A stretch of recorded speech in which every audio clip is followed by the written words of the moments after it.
வேலை மேல ஒரு தீவிர முனைப்பு, ஒரு வெறி வந்துட்டா அது ஒரு வியாதி மாதிரி தான். ஒருத்தரை பிடிச்சிட்டா அவரை ஜெயிக்க வைக்கிற வரைக்கும் அது விடாது. ஒரு நாளைக்கு 15 இல்ல 16 மணி நேரம் வேலை செய்யறதுக்கு உடம்புல தெம்பு மட்டும் பத்தாது. அந்த வேலை மேல ஒரு வெறி இருக்கணும், ஒரு தீவிர முனைப்பு இருக்கணும். அப்படி இருந்தாதான் முடியும். இந்த மாதிரி வெறி பிடிச்ச தீவிர முனைப்போடு வேலை செய்யற ஆளுங்க உலகத்துல ரொம்ப ரொம்ப கம்மி. அவங்கள விரல் விட்டு எண்ணிடலாம். கொஞ்சம் பேரால தான் இப்படி இருக்க முடியும். இந்த மாதிரி ஒரு வைராகியமும் வெறியும் உள்ள கதை தான் தசரத் மாஞ்சியோட கதை. அவரோட மனைவிக்கு உடம்பு முடியாம போனப்போ ஆஸ்பத்திரிக்கு கூட்டிட்டு போகும்போது சீக்கிரம் போக முடியல. ஏன்னா அவங்க ஊருக்கும் ஆஸ்பத்திரிக்கும் நடுவுல ஒரு பெரிய மலை நின்னுச்சு. அதனால சரியான நேரத்துக்கு போக முடியாம அவரோட மனைவி இறந்துட்டாங்க. இதுக்கு அப்புறம் அந்த மனுஷனுக்கு பயங்கர கோபம் வந்துச்சு. அந்த கோவத்தையே ஒரு வைராக்கியமா மாத்தினாரு. ஒரே ஒரு ஊழியும் ஒரு சுத்தியலும் மட்டும் வச்சு அந்த மலையை உடைச்சு அதுல ஒரு ரோட்டையே போட்டாரு. இது அசாத்திய முயற்சி, அதிதீவிர வெறின்னு சொல்லாம வேற என்ன சொல்றது? இந்த மாதிரி வெறித்தனமான கதைகள் உலகத்துல ரொம்ப ரொம்ப கம்மி. மனசு ரொம்ப கஷ்டத்துல உடைஞ்சி போகும்போது, இல்லைன்னா ரொம்ப சோர்ந்து போகும்போது தான் இந்த மாதிரி ஒரு வெறி பிறக்கும். சில பேர் இதனால அப்படியே முடங்கி போயிடுவாங்க. ஆனா யாரு இந்த கஷ்டத்தையும் கோவத்தையும் ஒரு வெறியா மாத்துறாங்களோ அவங்கள யாராலையும் நிறுத்த முடியாது. சுத்தி இருக்க எல்லாம் ஊர் சுத்த பிளான் போடும்போது யாரோ ஒருத்தன் தனக்குன்னு ஒரு உலகத்தை உருவாக்க படம் வரைஞ்சுக்கிட்டு இருப்பான். எல்லாரும் வேலை தேடி அலைஞ்சிக்கிட்டு இருக்கும்போது ஏதோ ஒரு மாறுபட்ட சிந்தனையாளர் மற்றவங்களுக்கு எப்படி வேலை கொடுக்கலாம்னு யோசிப்பான். இந்த மாதிரி மாறுபட்ட சிந்தனையாளர்கள் தான் பின்னாடி Bill Gates, Steve Jobs, Mukesh Ambani மாதிரி ஆகுறாங்க. இந்த மாதிரி வெற்றி வேட்கை கொண்டவர்கள் ஜெயிக்கணும்னு எப்பவும் பசியோட இருப்பாங்க. அவங்களுக்கு எதுலையும் போதும்னே தோணாது.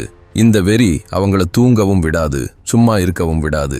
திடமான மனம் கொண்ட ஒரு ஆள் சும்மா உட்கார்ந்து இருக்க மாட்டான். அவன் 1000 தடவை தோத்து போயிருக்கலாம். ஆனா அவனோட அந்த திடமான மனமும் அந்த வெறியும் இன்னொரு தடவை முயற்சி பண்ண அவனை உந்தும். வெற்றி அடையிற வரைக்கும் அவனை வேலை செய்ய வைக்கும். சரித்திரம் படைக்கிறவங்க இந்த மாதிரி தீவிர முனைப்பு, திடமான மனசு இருக்கிற ஆளுங்க தான். உங்களுக்கு இது உண்மையானு தெரியலன்னா சரித்திரத்தை திரும்பி பாருங்க. இல்லனா ஏன் ஒரு ஆள் 1000 தடவை தோத்து போயும் திரும்ப திரும்ப முயற்சி செஞ்சுக்கிட்டே இருக்கான்? இது ஒரு விடாமுயற்சியாளனால தானே செய்ய முடியும். அதுதான் அந்த விடாமுயற்சியாளனால், அந்த திடமான மனசு இருக்கிற ஆளால தான் உலகமே பிரகாசமாகுது. ஆம், நான் தாமஸ் ஆல்வா எடிசன் பத்தி பேசுறேன். அவன் தன்னோட திடமான மனசை விட்டு கொடுக்கல, கடைசி வரைக்கும் முயற்சியை கைவிடல. கடைசியில வெற்றி அவனோட விடாமுயற்சிக்கு முன்னாடி தலைவணங்க வேண்டியதாயிடுச்சு. எல்லாரும் நான் பெரிய ஆள் ஆகணும், நான் பிரபலமாகணும்னு நினைப்பாங்க.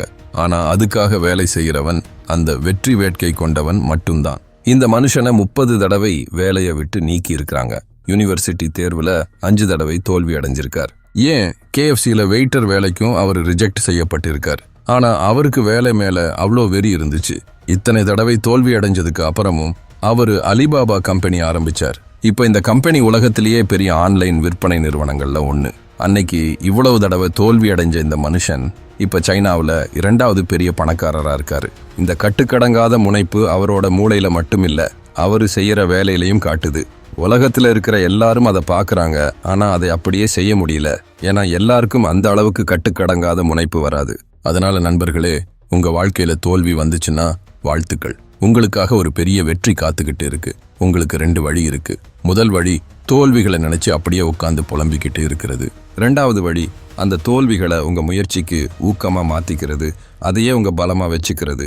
உங்க வாழ்க்கையில நீங்க வச்சிருக்கிற குறிக்கோளையோ கனவையோ விடாம துரத்துங்க. உங்களுக்கு யாரும் எதையும் செஞ்சு கொடுக்க மாட்டாங்க.